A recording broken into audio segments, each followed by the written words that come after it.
Graça e paz, meus amados irmãos, estamos aqui na nossa 22ª semana de meditação, né?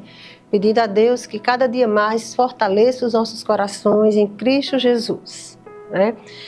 Nós vamos falar hoje sobre ética na vida cristã. É um tema muito vasto, mas nós vamos tentar, né, pegar um pouco do que diz a palavra de Deus em Atos 2, 42. No início da igreja primitiva, o fundamento da igreja primitiva, diz a palavra do Senhor. E perseveravam na doutrina dos apóstolos, na comunhão, no partir do pão e nas orações. Atos 2, 42, a parte A, diz o seguinte: perseveravam na doutrina dos apóstolos. Perseverar traz ideia de constância, de luta, de permanência.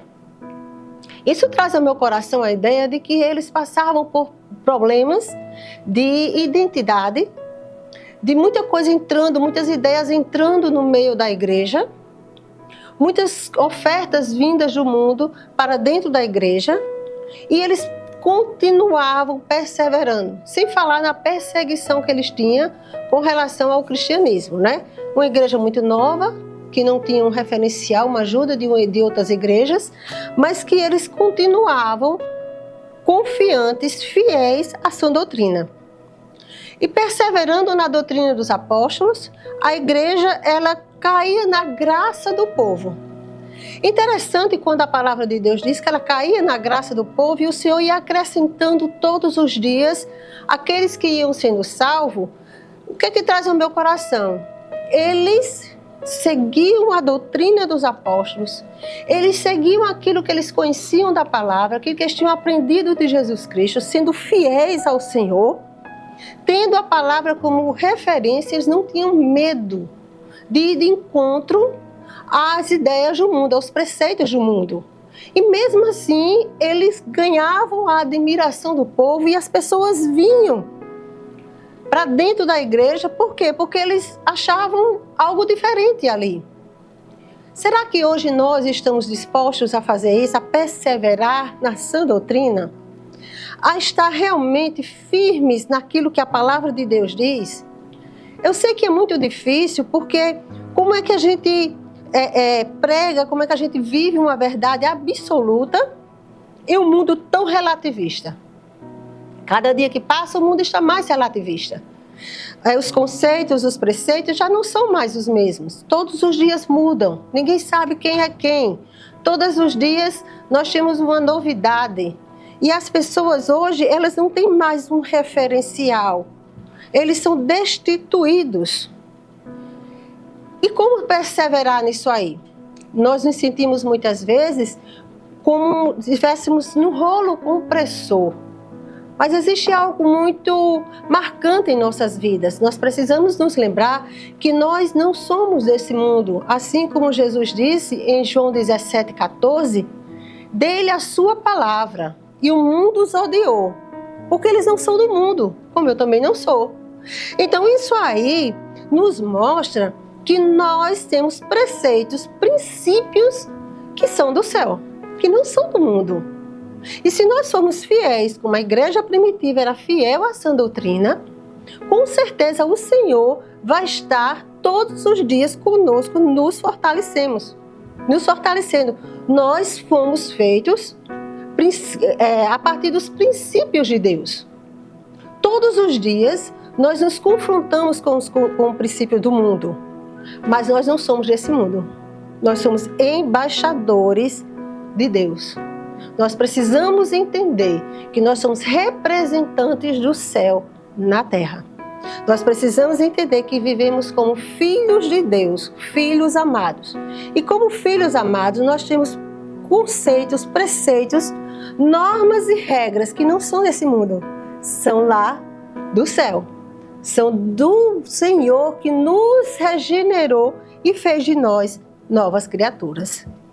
Nós somos filhos de Deus regenerados com o poder da palavra. Uma palavra que não é corruptível, uma palavra incorruptível, como a palavra diz em 1 Pedro 1, 23.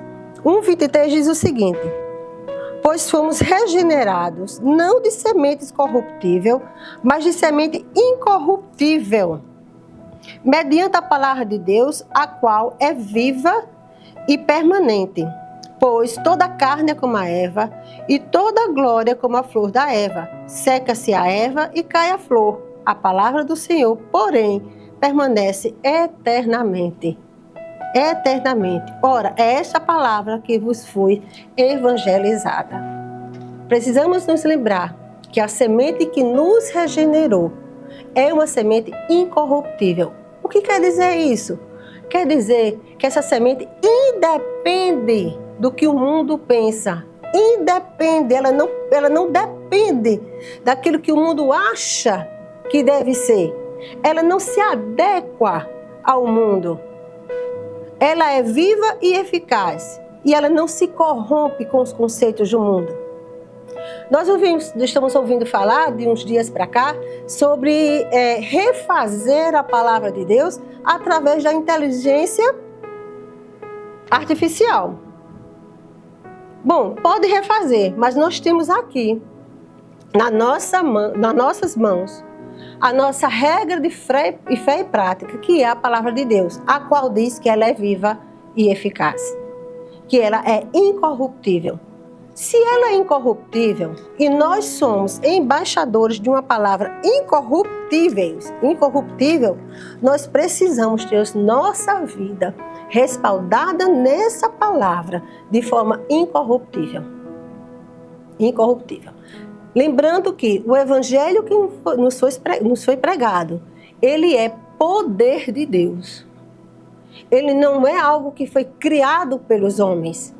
Muito pelo contrário, o Espírito Santo usou homens para trazer essas regras que o mundo não entende, porque nós não somos desse mundo, mas trazer para a nossa vida que somos filhos de Deus, para que a gente resplandeça a glória de Deus onde quer que nós estejamos.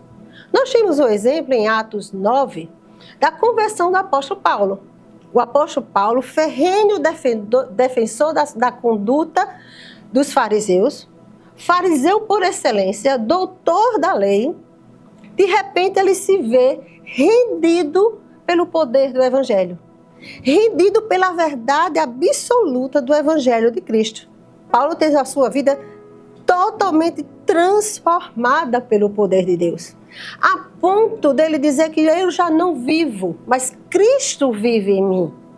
Se ele diz Cristo vive em mim, ele está nos dizendo que os conceitos, a conduta dele, a vida dele, as escolhas dele, as decisões dele, aquilo que ele fala, aquilo que ele prega, já não é mais aquilo que ele construiu do conhecimento humano, mas sim a vida dele está respaldada na vida de Cristo.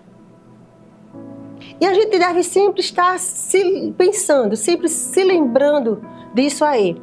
E sempre fazendo, eu sempre gosto de fazer para mim aquela pergunta que diz assim: eu estou nesse estreito aqui, o que faria? O que eu fazia?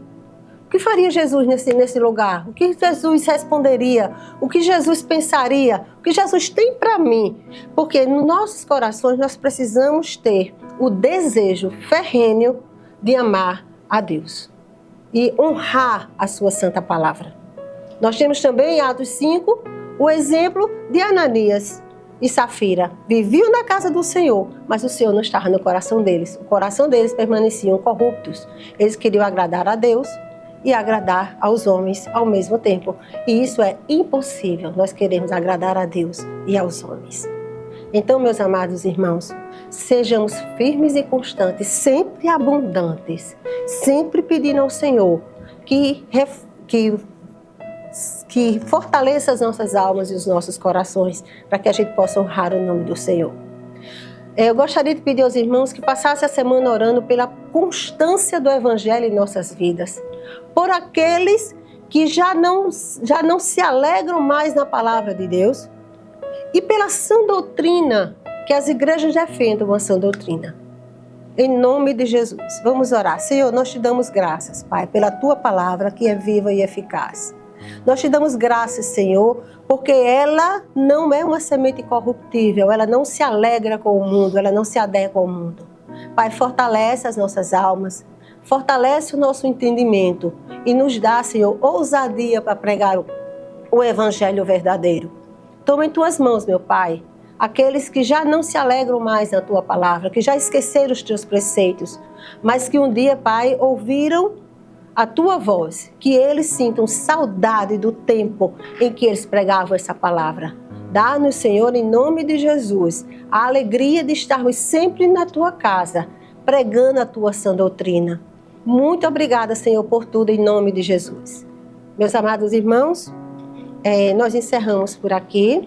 Convidamos os irmãos para estar conosco nos nossos cultos semanais e até a próxima semana com mais uma meditação. Que Deus os abençoe.